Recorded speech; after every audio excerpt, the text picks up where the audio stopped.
Not that volume point of controls are not important. It's just that I can only cover so many of the key concepts, and I've just selected a few of them that we can apply together. All right, now that we have answered our questions, let's begin our analysis. I've armed you with some key fundamental concepts about the profile. You at least now know how to distinguish between an imbalanced and a balanced market, and you know that a balanced market basically tells me that there's uncertainty in the market. And the key thing that we have to do when we begin analyzing using the profile chart, is we have to look at it in context of what is happening in the market. So I've picked 7 trading days before you on this chart, starting recently back in November 21st, all the way through November 29th.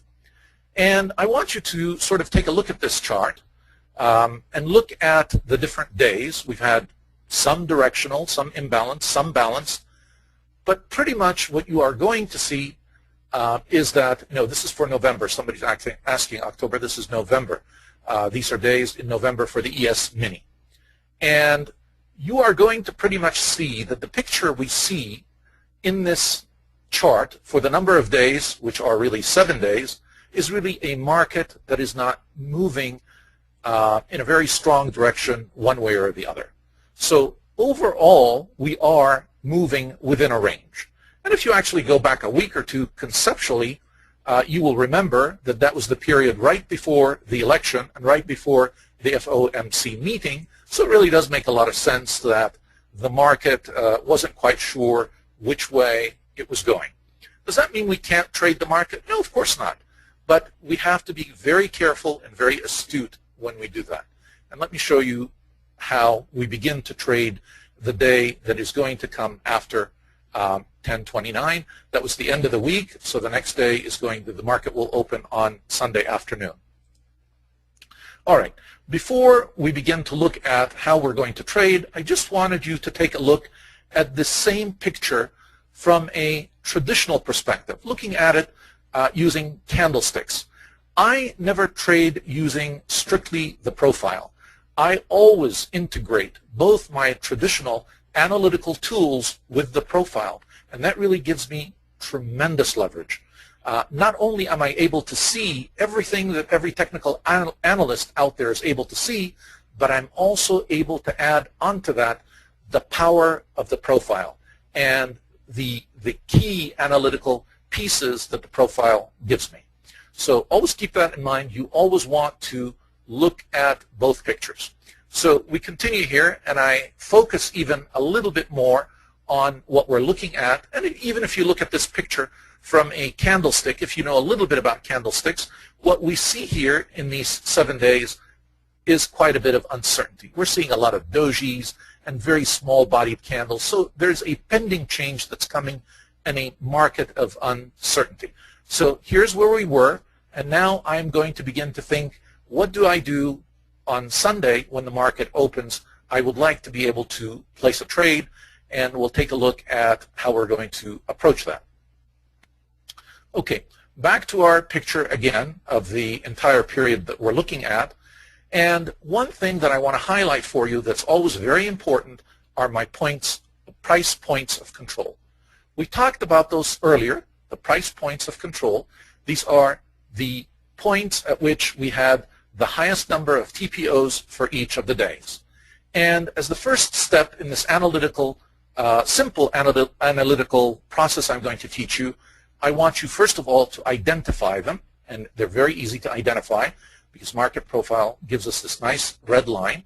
But not only identify them in terms of location, I want you to be able to identify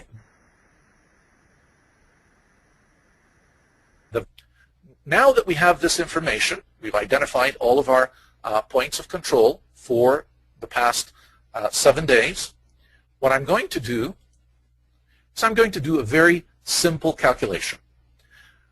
I am going to average my points of control for the past 5 days, meaning for the entire week, and I also am going to do it for the past 7 days. Now, I want to begin by telling you there's really nothing magical about 5 or 7.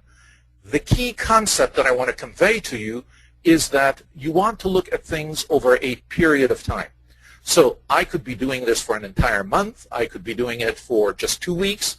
I chose simply because this was the period of uncertainty and there was an impending change coming in the market to focus on this.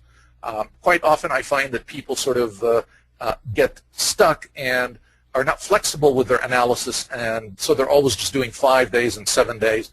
I want you to get away from that, and that's part of when people do analysis and they really don't understand the whole picture. So having said that, I've now come up with an average POC for the week, which was 1179.75, and for the entire 7 days, I have 1179.14. So what does that really tell me? Well, it tells me that we're still pretty much, in terms of the point of control, pretty close for the week and for the 7 days, with a slight favor, if you will, to the upside. We moved a little bit, not much, but a little bit. All right. Now we get to the interesting point. And the interesting point is the open. So I'm looking now at the beginning of the week, and for the futures, of course, as you are all aware, this starts on Sunday evening or Sunday afternoon, and the market opens. And the market now opens at about 1180.5, all right? And I take a look at what happens at the open. Now first, I'm one of those people that really likes to trade the open. I find that there are always good opportunities at the open if you've done a careful analysis and you have a good understanding of the market. It allows you some tremendous opportunities. So I will share with you one of the tactics or strategies that we use. And take a look with me here. And the first question I'm going to ask you about this particular open, and I'm assuming that everybody can recognize that the market opened right here at about 1180.50. The market dropped down, and we had one TPO at 1180.25, and then it jumped back up 2 TPOs. At this point, without any more information,